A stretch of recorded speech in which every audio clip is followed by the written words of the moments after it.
Okay, so today I'm going to share with you some discoveries around the Observer study, which was supported by the European Commission under the Horizon 2020 grant. I'm one of the co-founders and the CEO of MeMed.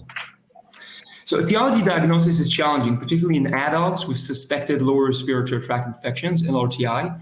And often the clinical question comes to whether it's a bacterial versus a viral etiology. Do we treat or not treat with antibiotics? And we all know that antibiotics is overprescribed in roughly 1 in 2, 1 in 3 patients given to a non-bacterial etiology. But the other side of the equation, roughly 1 in 5 patients that have a bacterial etiology are receiving delayed antibiotics. Both parts of the equation are quite, costly. There's multiple technologies that we can use today, from cultures, PCRs, to rapid antigen tests, but there's several limitations in the context of suspected LRTI. The first is inaccessible infection site. Obviously, LRTI, it's harder to sample the infection site. Second, even if you use multiplex PCRs, we are not going to detect a pathogen in roughly 40 to 50% of the cases. Third, there's the issue of false alarms due to colonization. For example, if we identify a rhinovirus, what does that mean? We have such a high rate of rhinoviruses in certain populations. And lastly, there's poor performance due to evolving pathogens. So every time we develop a new test, suddenly we have a new strain and performance drops. Today, I want to focus on the fifth challenge, which is viral detection does not always rule out a bacterial co-infection. We know that the numbers are between 10% to 25%, really depending on the virus, and we'll dig deeper into this today.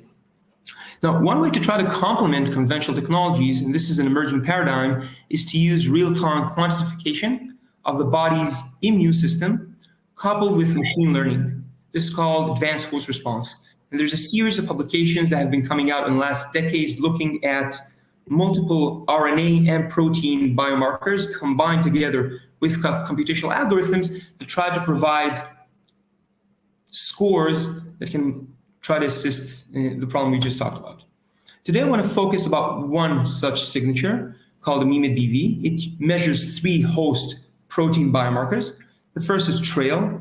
TRAIL is a protein related to the apoptosis pathway that goes up in viral infections, whether it's influenza A, influenza B, parainfluenza, RSV, coronas, and goes down in bacteria. That there's, in the signature, we have good old C-reactive protein that's been around for about several decades, goes up predominantly in bacterial and viral infections. And then IP10, which interestingly is an infectious disease biomarker that goes up particularly in viral-induced lung injury. And this particular score, it goes between 0 and 100. The computational algorithm produces the score. The higher the score, the higher the likelihood of a bacterial infection. The score was also designed such that a bacterial and viral co-infection would produce the higher score. There's 2 platforms today that can measure this particular signature. One is based on chemiluminescence, magnetic beads that can run this in about 15 minutes, a point-of-care device. And the second one is ELISA-based. Lastly, in terms of context, there's been a series of studies running the last nearly decade that have looked at about several thousand patients, both pediatrics and adults, and have consistently shown high performance in distinguishing between bacterial and viral etiologies using this particular signature. Today, I want to focus on one of those studies, the Observer study, that looked at adults with suspected lower respiratory tract infections. And particularly, we want to ask 2 questions. The first, how did this BV host response assay perform in viral PCR positive adults with LRTI? And second, can it be used to aid in ruling out bacterial co-infections? Now, there's a catch-22. There is no gold standard for true diagnosis. And so in the last decade, with collaborators across the globe and with assistance of FDA, we've come up with a scheme where basically we collect every piece of information one can potentially collect in 21st century medicine, from laboratory measurements, ANC, WBC, clinical information, radiology, multiplex PCRs, other more conventional microbiology, and a follow-up. And then you have a reference standard established using an expert panel diagnosis. Usually you have 3 experts put in separate rooms to avoid charismatic personality bias. Then through a consensus process, each says if it's a bacterial, viral, non-infectious, and I don't know. And through a consensus process, we try to figure out what the patient has.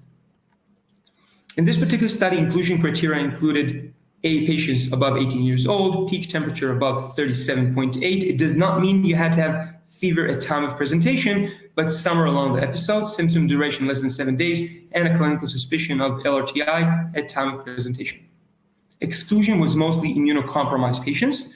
Antibiotics, importantly, was not an exclusion criteria unless it was administered for more than 48 hours.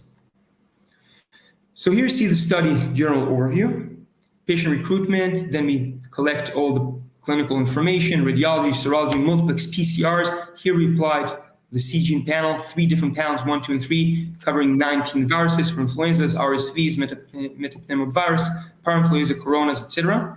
And there's the adjudication process. In parallel, the sample was measured on the BV instrument. And then performance was against the reference standard, and that's the study results I will show you right now.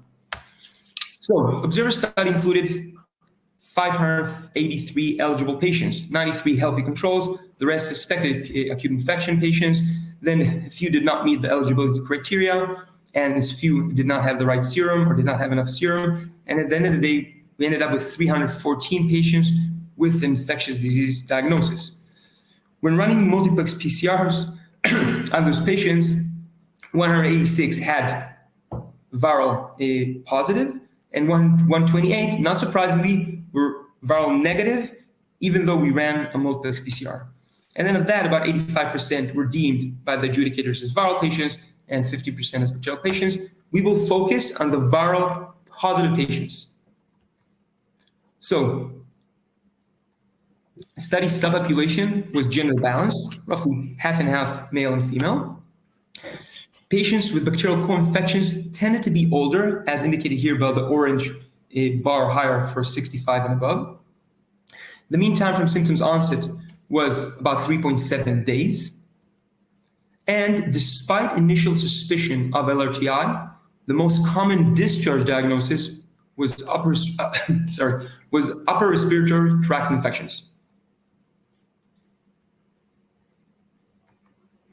In terms of results, so on 186 patients, again, viral infection adjudication 155, of which 123 had the host assay viral diagnosis or score, 23 were equivocal, and 13 were erroneously categorized as bacterial. On the bacterial side of the equation, of the 27 bacterial patients, 25 were deemed as bacterial by the host assay, host response assay. 1 is equivocal, and 1 was a viral. This is the sensitivity, specificity, and NPV. So taking these results, it's about 96% sensitivity, 90% specificity, and 99% NPV, with an equivocal rate of about 12%, meaning 12% of the patients, or 12.9% of the patients, did not have a result. So the BV score, when looking at the distribution across both the pure viral infections, the blue dots, and the bacterial viral co-infections, the orange dots, what you can see here that those that have pure viral infections tend to have lower scores, though that had a bacterial viral co-infection tend to have much higher scores. This is across the entire viral positive PCR population. If you look within subspecies level, we see this same trend both in influenza A, influenza B, rhinoviruses, and RSV, even though in RSV there was a slight skew towards higher values. We then tried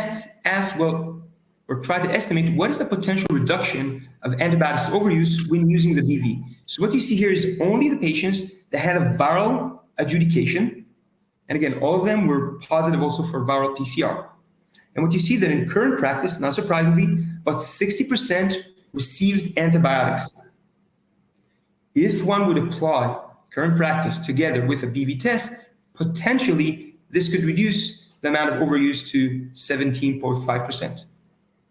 This is about over threefold reduction, which is statistically significant. And this reduction is not introducing an underuse on the other hand.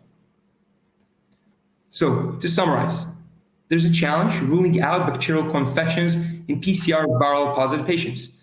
In terms of background, previous studies have established high performance of BV, which is a novel host response test for distinguishing between bacterial and viral etiologies.